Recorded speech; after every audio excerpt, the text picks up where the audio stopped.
The issue that has faced society since the beginning of time has been a very simple question.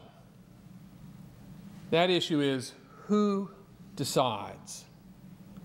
Who decides the terms of your life?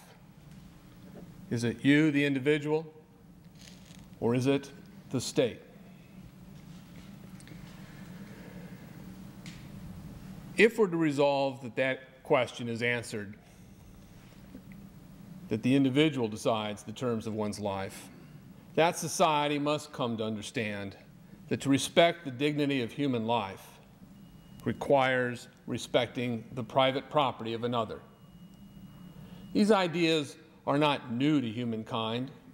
They're as old as the Ten Commandments, with the prohibitions against stealing and coveting the property of another. But they came to societal fruition with the foundation of America and the constitutional provisions that guide and govern this country. It was in those institutions that the concept of self-governance was understood to be a necessary prerequisite to leading a life that is one's own. Today, Americans know that something is wrong.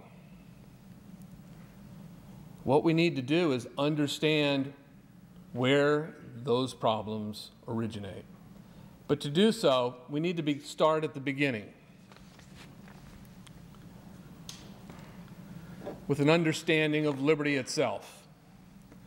You see, liberty presumes that the government powers must be strictly limited in scope and that the law be applied equally to each citizen.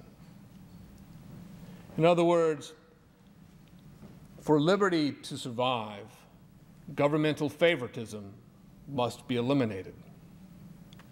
Freedom means that we can each act on our own authority, limited by our legal responsibility not to infringe on the equal rights of another, and the moral and social responsibility to respect the dignity and the property of others.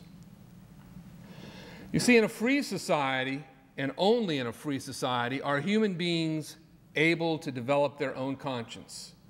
Nurtured in a family environment, people can begin to become who they are, first by building a conscience, developing their personality, and building their own character. And it is when a conscience has been developed that people are free to express themselves and free to associate with whom they choose. And of course, the freedom to associate and the freedom to express require a natural freedom to trade with others without the use of force, each seeking mutual benefit that ends up giving a rise to society generally. Freedom is what promotes and is a prerequisite to peace.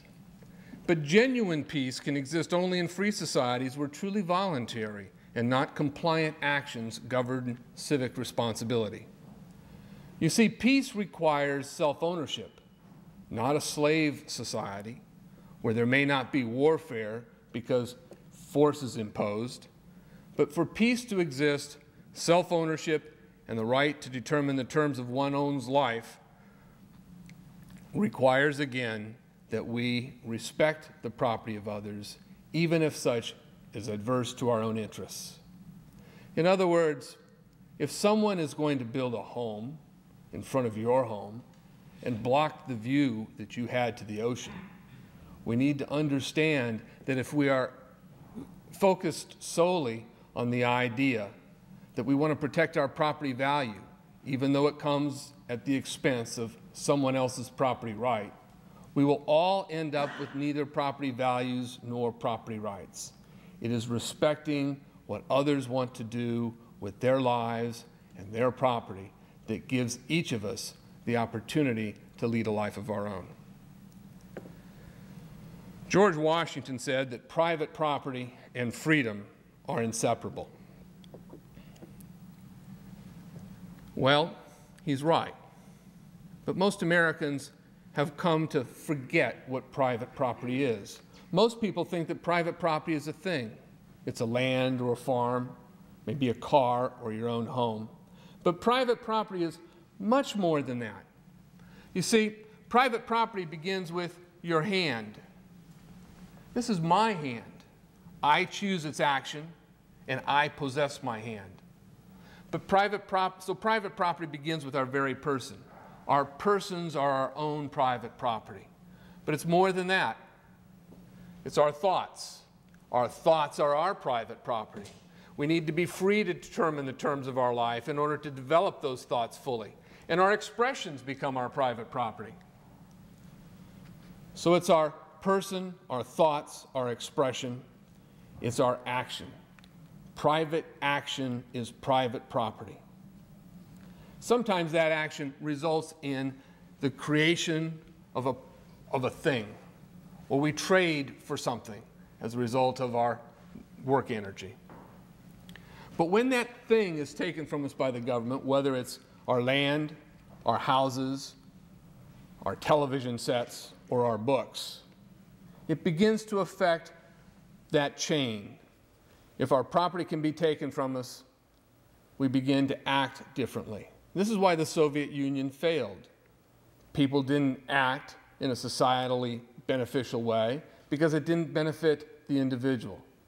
So when we seek acting in our own interests because our own interests are denied to us, we end up expressing ourselves differently, thinking differently, and until one day we wake up and we look at that hand that used to be ours and we find out that our hand is controlled by the power of the collective state. We are to do what we are told.